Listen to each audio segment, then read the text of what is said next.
Assalamualaikum warahmatullahi wabarakatuh. Alhamdulillahi rabbil alamin wa bihi nasta'inu ala umuri dunya waddin, wassalatu wassalamu ala asyrafil mursalin sayyidina Muhammadin wa ala alihi wa ashabihi ajma'in. Subhanaka la ilma lana illa ma 'allamtana innaka antal alimul hakim. Rabbi shrah li sadri wa yassir li amri wahlul 'uqdatam min lisani yafqahu qawli. Hadirin jamaah yang dirahmati Allah, kita akan meneruskan pengajian kitab Tafsir Al-Munir. Kita akan masuk pada ayat yang ke-203 dari surah Al-Baqarah. Sudah dibacakan ayatnya, insyaallah kita akan sama-sama mempelajari dan mengkaji kandungan daripada ayat tersebut.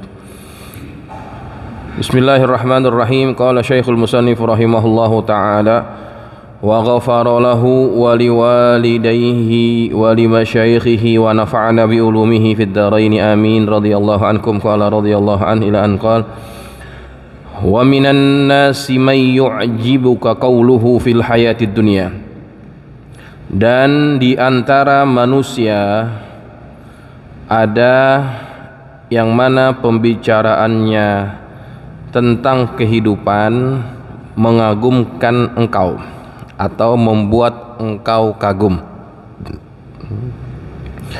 Ay wa minan nasi may ya'zumu fi qalbika kalamuhu indama yatakallama li talabi masalihid dunya, yakni di antara manusia ada yang ucapannya itu menjadi besar di dalam hatimu. Kita menjadi kagum dengan ucapan dia ketika dia bicara tentang kemaslahatan hidup di dunia. Siapa dia?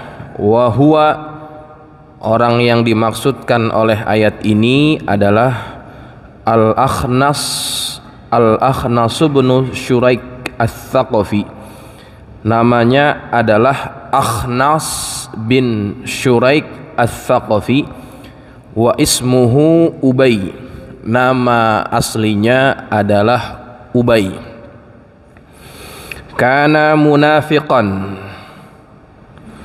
Dia adalah seorang munafik. Husnal alaniyah, yang kelihatannya baik luarnya kelihatan baik. Khabithal batin, tapi dalamnya busuk, dalamnya sangat buruk. Ya, jamaah yang dirahmati Allah, ayat yang ke-204 ini bicara tentang orang-orang yang mempunyai kelebihan, yaitu ucapannya sangat mengagumkan kita yang mendengar, tetapi apa yang diucapkan tidak sama dengan apa yang ada di dalam hatinya. Sebelum kita lebih jauh mengulas ayat ini, kita ingin lihat munasabah antar ayatnya apa. Kalau ayat yang sebelumnya cerita tentang haji, lebih tepatnya pada bagian akhir itu Allah beri cerita di antara orang-orang yang melaksanakan ibadat haji, ada yang ketika berdoa hanya mencari untuk keperluan dunianya, ada yang berdoa mencari bukan hanya dunia tapi akhirat. Ya, Rabbana atina fid dunya hasanah wa fil akhirati hasanah wa qina adzabannar. Di penghujung ayat tentang haji itu, Allah sudah mengisyaratkan bahwa ada dua jenis manusia, yang satu lebih orientasinya kepada dunia, yang satu lagi seimbang. Bukan hanya dunia yang mereka cari, tetapi akhirat juga mereka cari. Di situ ada isyarat penting daripada Allah bahwasannya manusia itu ada dua karakter yang menonjol di antara kisah yang Allah sebutkan di dalam akhir surah yang bercerita tentang haji tadi. Ada yang mereka menunjukkan luarnya seperti baik, tapi dalam hatinya orientasenya hanya dunia, artinya tidak mencari Allah Subhanahu wa taala. Makanya orang ini tidak disebut sebagai orang yang betul-betul bertakwa. Orang yang betul-betul bertakwa adalah yang diucapkan mereka harus sama dengan apa yang di hati. Ya, itu menunjukkan kepada kita semuanya bahwa orang baru akan dianggap betul-betul bertakwa apabila yang diucapkan oleh lisannya menggambarkan apa yang ada di dalam hatinya, ya. Maka ayat yang seterusnya ini, yakni ayat yang sedang kita bahas, Allah menjelaskan karakter orang-orang yang mempunyai ciri-ciri kemunafikan.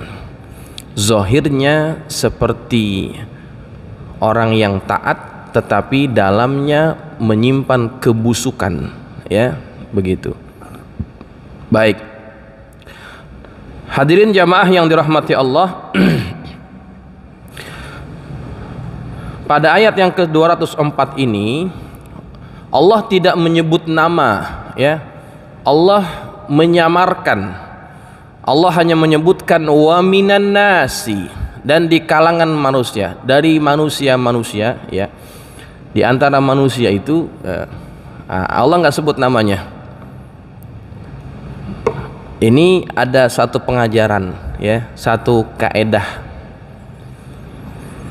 Setiap kali Allah tidak menyebutkan nama secara spesifik, itu pertanda perbuatan dia akan senantiasa berulang.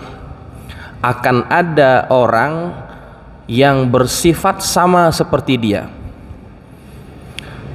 Makanya itulah kaedah, kalau Allah menceritakan sesuatu tidak secara spesifik, berarti yang diceritakan itu oleh Allah akan terus berulang. Mungkin orangnya beda, ya, figurnya mungkin beda, tapi karakternya sama. Sebagai contoh, ya, di dalam Quran Allah Subhanahu wa taala menyebutkan ada salah seorang yang memusuhi Nabi, bahkan ada surah yang menceritakan khusus tentang dia, tetapi Allah tidak menyebut namanya. Surahnya adalah surah Al-Masad atau Al-Lahab, ya. Tabbat yada abi lahabiw watab. Celakalah kedua tangan Abu Lahab dan betul-betul celaka. Ayatnya tidak menyebut nama secara spesifik. Loh, kok namanya kan disebut, Ustadz? Itu bukan nama dia, ya. Namanya bukan Abu Lahab. Abu Lahab itu julukan. Nama aslinya adalah siapa? Abdul Uzza. Itu namanya. Allah nggak sebut nama aslinya. Artinya akan ada orang-orang yang sifatnya sama dengan Abu Lahab, walaupun orangnya beda, cuma karakternya akan sama. Makanya akan terus berulang orang-orang yang punya sifat seperti itu. Kedua, contoh lain, Fir'aun. Fir'aun itu Allah ceritakan di dalam Al-Quran. Sebutan gelaran Fir'aun itu tidak menunjukkan spesifik, karena Fir'aun itu adalah sebutan atau panggilan bagi raja Mesir kuno, ya. Setiap rajanya akan disebut sebagai Fir'aun. Tidak disebutkan nama secara spesifik oleh Allah dalam Quran. Karena apa? Karena orang yang bersifat sama seperti Fir'aun itu akan tetap ada sampai hari kiamat, ya. Nah, itu kaedah dalam ilmu tafsir. Berbeda halnya kalau Allah sebutkan nama secara jelas dan spesifik. Contohnya siapa? Contohnya Allah telah memberikan keajaiban, menunjukkan keajaiban kepada Maryam tatkala dia melahirkan anaknya tanpa punya suami. Ya. Maryam hamil, kemudian dia punya anak. Anaknya diberi nama Isa bin Maryam. Ya. Isa bin Maryam. Banyak ayat Quran menyebutkan namanya secara jelas. Isa bin Maryam, Isa bin Maryam. Nama nabi lain nggak ada disebutin binnya, nggak ada. Coba dicari dalam Quran, nggak ada disebutin. Cuma Nabi Isa yang binnya disebutin. Isa bin Maryam. Isa anak laki-lakinya Maryam. Disebutkan secara spesifik karena nggak akan pernah terulang lagi seorang wanita melahirkan anak tanpa punya suami. Nggak akan pernah. Banyak ustadz sekarang bukan nggak punya suami, ada suaminya, ada yang bikin dia hamil begitu, cuman kabur gitu bedanya. Kalau Maria memang nggak ada yang deketin, Allah yang kehendaki dia hamil gitu, jadi nggak akan pernah berulang lagi ya. Begitu. Dalam ayat ini Allah nggak menyebutkan namanya secara spesifik. Itu dia karena alasannya sifat orang ini akan tetap ada sampai hari kiamat. Wa minan nasi may yu'jibuka qawluhu fil hayatid dunya. Di kalangan manusia, di antara manusia ada yang omongannya itu kalau dia ngomong bikin kita kagum. Hebat banget kalau dia ngomong, ya sampai kita terkagum-kagum gitu ya. Ada nggak yang begitu? Banyak ya. Kalau dia bicara tentang Islam, tentang kemaslahatan hidup, wah luar biasa. Kita seperti terbius, terhipnotis dengan ucapannya yang begitu bagus ya, tapi dalam hatinya dia menyimpan kebencian dalam Islam begitu. Nah, dalam konteks ayat ini waktu itu turun, sahabat yang orang yang dimaksud itu adalah namanya Akhnas bin Syuraik. Akhnas bin Syuraik. Nama aslinya adalah Ubay. Loh, kenapa jadi Akhnas ya? Akhnas ini sebetulnya julukan atau lakob ya, diambil dari perkataan khonasa. Khonasa itu artinya adalah yang memperlambat, mengakhirkan gitu ya. Kenapa jadi begitu? Sewaktu perang Badar, Akhnas ini atau si Ubay ini dia berhasil meyakinkan orang-orang daripada Bani Zuhrah untuk mereka tidak jadi bergabung dengan pasukan orang-orang kafir Quraisy untuk menyerang Nabi Muhammad. Gara-gara dia yang tadinya 300 orang laki-laki yang sudah siap akan bertempur melawan Nabi Muhammad, gara-gara dia nggak jadi, batal tuh. Ini tuh sebetulnya satu kelebihan bagi dia tuh ya. Dia bisa meyakinkan orang-orang daripada Bani Zuhra jangan ikut-ikutan perang Badar. Itu gara-gara dia. Makanya dia diberikan julukan Akhnas ya, orang yang berhasil memperlambat atau mengakhirkan sehingga pasukan ini tidak ikut memusuhi ataupun berperang dengan Rasulullah pada perang Badar ya, begitu. Jadi beliau ini termasuk orang yang mulutnya manis. Wa kana rajulan hulul qaul wal manzar. Omongannya manis, tampangnya menarik. Wah, kalau orang tampangnya cakep, pinter ngomong, itu gampang mempengaruhi orang gitu ya. Makanya kenapa sales itu dandannya rapi-rapi, karena itu akan mempengaruhi orang yang akan menjadi targetnya gitu ya. Harus rapi harus rapi, harus cakep, pintar ngomong gitu. Maka itu bisa menjadi daya tarik. Akhnas itu punya kelebihan itu. Ya, nah jamaah yang dirahmati Allah, sedikit saya cerita lagi tentang Akhnas ini. Jadi Akhnas ini adalah seorang dari Bani Zuhrah. Bani Zuhrah itu adalah keluarga ibunya Nabi, ya, Aminah binti Wahab bin Zuhrah, ya. Bani Zuhrah itu adalah suku bangsa dari ibunya Nabi yang mereka menempati Madinah, kota Madinah. Dia Quraisy juga, ya. Dia Quraisy juga. Karena Quraisy ini adalah suku bangsa yang mendominasi Haramain, Mekah, Madinah ataupun Arab secara keseluruhan. Siapa itu Quraisy? Saya sudah sebutkan. Quraisy itu adalah nama lain daripada datuk Nabi yang namanya Fihr bin Malik, ya. Fihr bin Malik itulah yang disebut Quraisy. Baik. Waktu itu ada 3 tokoh besar, ya, yang cukup berpengaruh terhadap bangsanya, terhadap kabilahnya. Ada yang namanya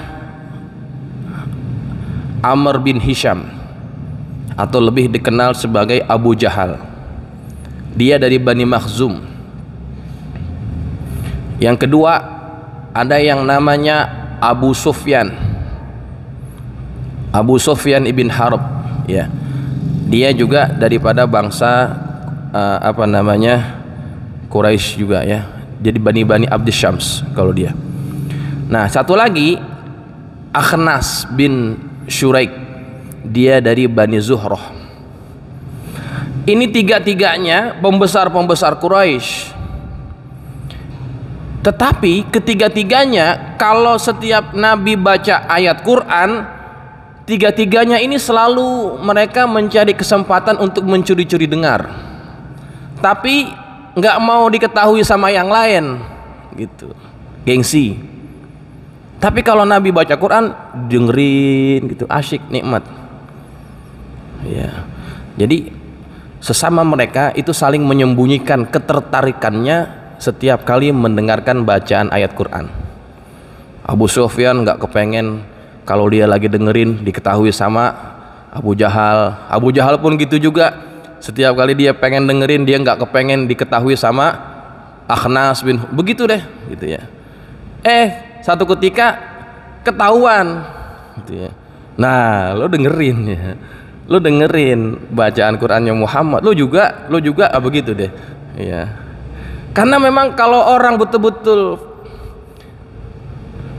mengikuti hati nuraninya, mereka akan berkata itu adalah firman Tuhan, bukan buatan Muhammad, begitu. Karena begitu indahnya. Makanya Umar ibn al-Khattab ketika mendengarkan ataupun membaca surah Toha itu juga langsung jatuh hati, ya. Tapi 3 orang ini nggak mau, walaupun dia tahu itu adalah satu kebenaran, tapi dia nggak mau. Kenapa? Karena dalam hatinya mereka itu ada kedengkian. Ditanya kepada Amr bin Hisham, atau nama lainnya adalah Abu Jahal, ya.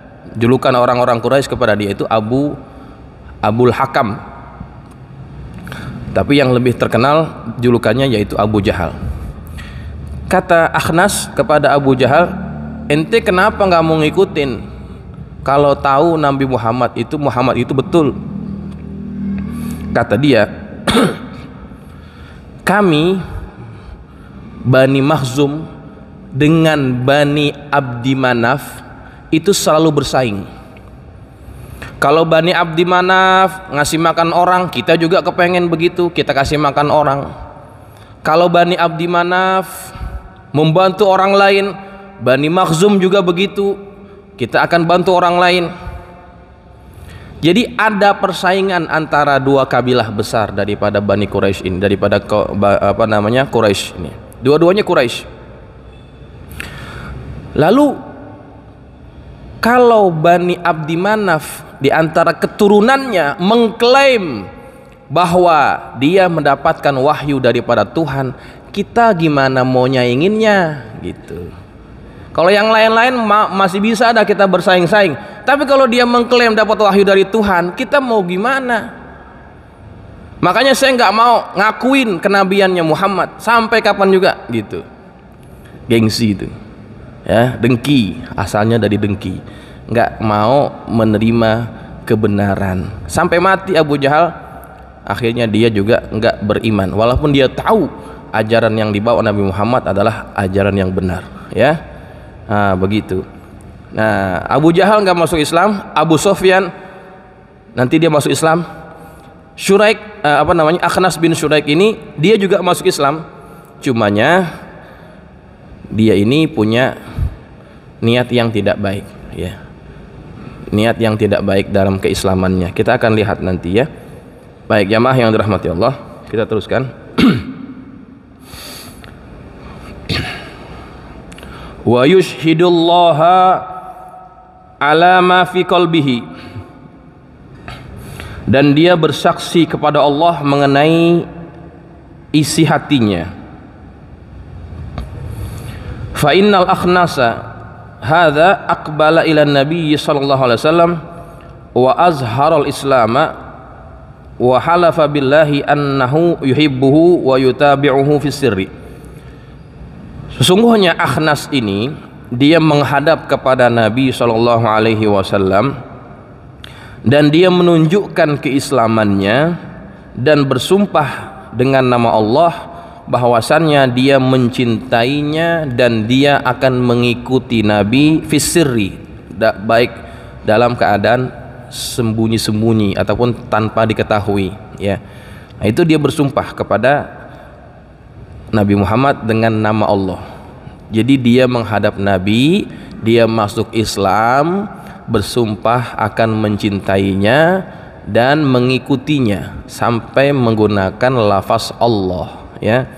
Wa yushhidullaha ala ma fi qalbihi, begitu. Wa yahtamilu annahu yaqulu, dan dimungkinkan juga bahwasannya dia berkata fallahu yashhadu bi annal amra kama qulta. Dimungkinkan juga maknanya itu bahwasannya dia berkata dan Allah menyaksikan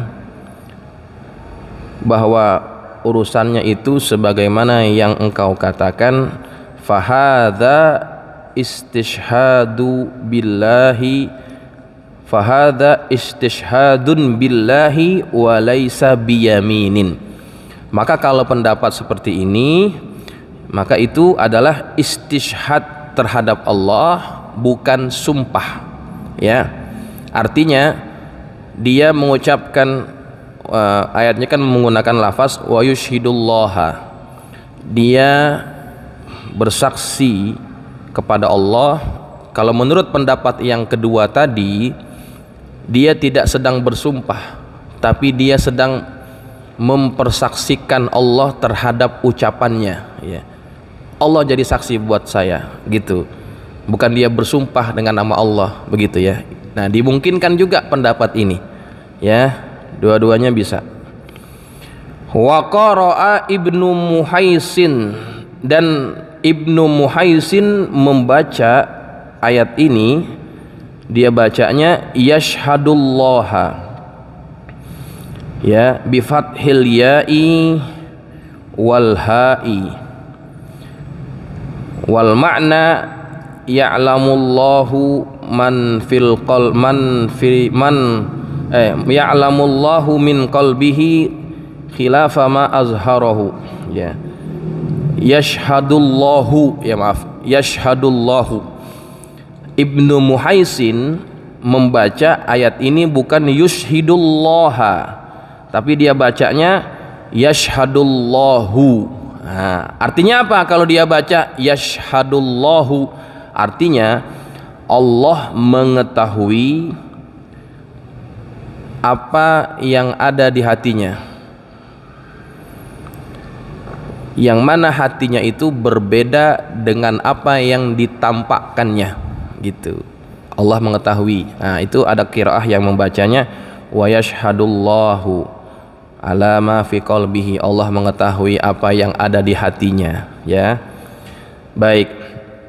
Dua-duanya, bahkan tiga pendapat ini bisa diakomodir, bisa menjadi makna yang memahamkan kita terhadap hakikat ayat ini. Wa huwa aladdul khisam.